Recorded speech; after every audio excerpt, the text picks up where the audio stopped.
Hola familia, ¿cómo están?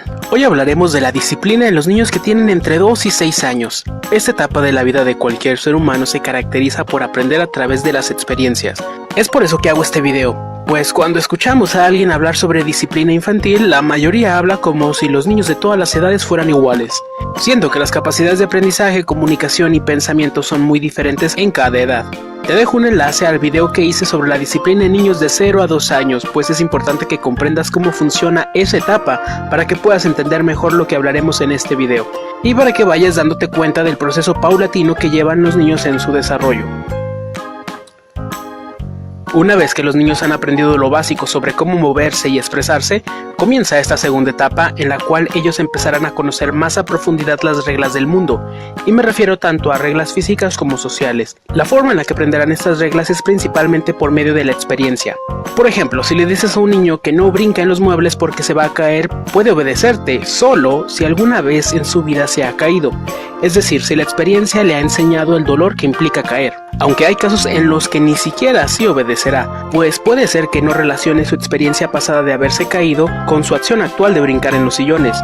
Esto sin contar que la forma en la que se vive el tiempo en esa etapa es muy diferente, pues los niños de estas edades viven principalmente en el presente y no siempre les resulta fácil pensar en el pasado para reflexionar y aprender de él, así como reflexionar en el futuro para prevenir problemas.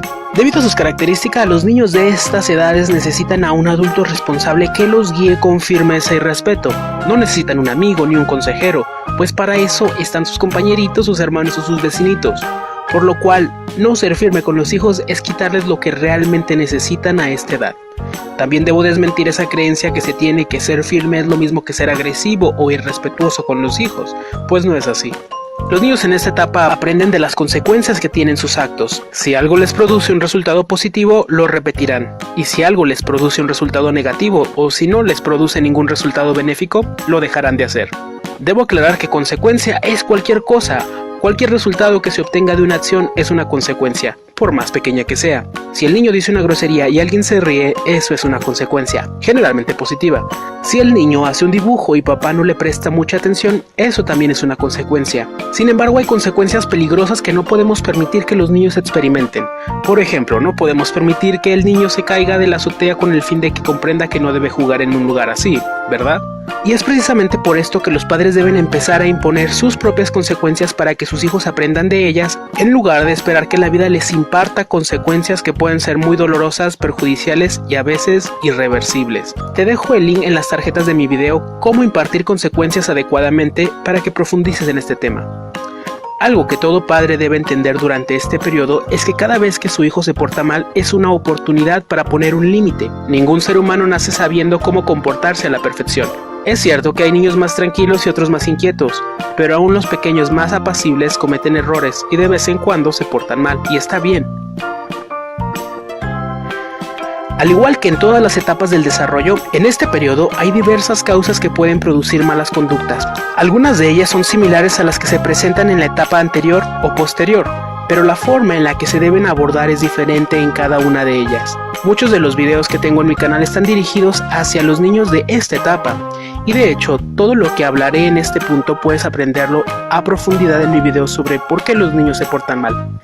La falta de límites claros y concisos es una de las principales razones detrás de la mala conducta de los niños, y los límites se establecen en la mente del pequeño a través de las consecuencias que recibe por sus acciones. Las dificultades para adaptarse también pueden ser una causa de mala conducta. Cuando hay un cambio repentino, sea cual sea, este puede causarle al niño problemas de adaptación. Cambio de casa, cambio de colegio, divorcio, son solo algunos ejemplos. La falta de atención también es una causa muy común de la mala conducta, y esto se da cuando los padres conviven poco con sus hijos. Llevarlos a la escuela y darles de comer no son formas de convivencia, ¿entendido? Jugar, platicar y realizar actividades juntos son ejemplos de verdadera convivencia con los hijos. Vivir en situaciones de estrés tal vez no sea la causa más común del mal comportamiento, pero las conductas negativas que se generan en estos casos son muy graves. Pero, ¿qué significa que un niño viva en situaciones de estrés? Con esto me refiero a casos de niños que presencian peleas entre sus padres, niños que tienen riñas constantes con sus hermanos, niños que son víctimas de cualquier tipo de abuso, niños que discuten y pelean con sus padres, solo por mencionar algunos ejemplos. ¿Quieres tener hijos disciplinados y rectos? Pues lo primero que debes hacer es volverte una persona disciplinada y recta. Tu ejemplo es fundamental en estas edades para tus hijos, así que todo lo que quieras que hagan tus hijos, hazlo tú primero. Pero, ¿y qué podemos hacer cuando los niños inevitablemente se porten mal?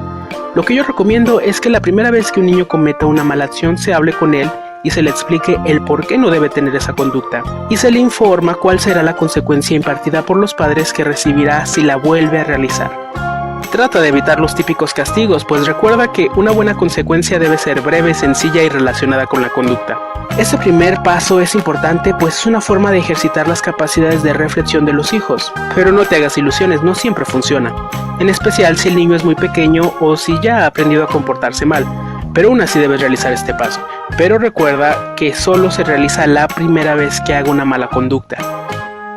Si el niño vuelve a cometer la mala acción, por favor no vuelvas a explicarle nada, simplemente debes irte directamente a la consecuencia. ¿Pero esto no es muy severo?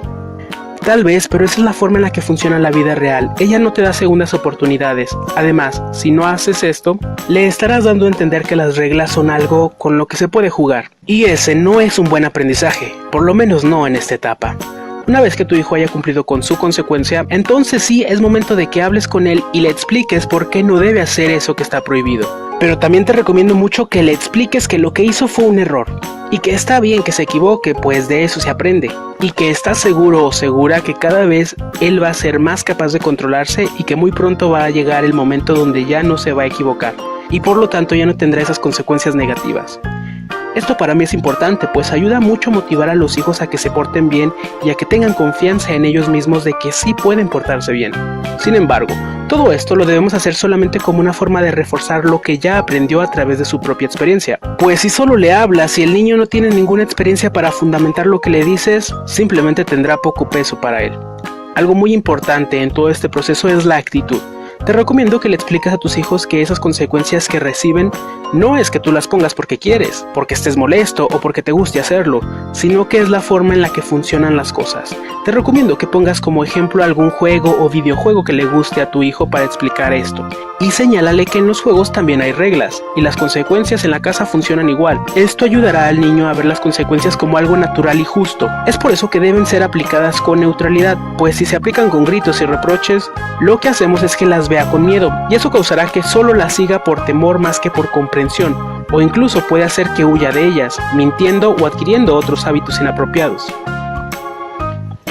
¿Alguna vez has visto a jóvenes o personas adultas que no miden las consecuencias de sus actos? ¿O personas con poca voluntad que hacen cosas que son negativas para ellos, pues tienen dificultad para contener sus impulsos? Pues esos son algunos ejemplos de lo que puede pasar cuando una persona no aprende lo que debe en esta etapa de la vida. Las consecuencias a corto plazo de no educar correctamente a los hijos en estas edades suelen ser niños desobedientes y que solamente hacen caso hasta que se les grite o se les amenaza, lo cual muchas veces daña la relación entre padres e hijos, sembrando problemas aún más grandes.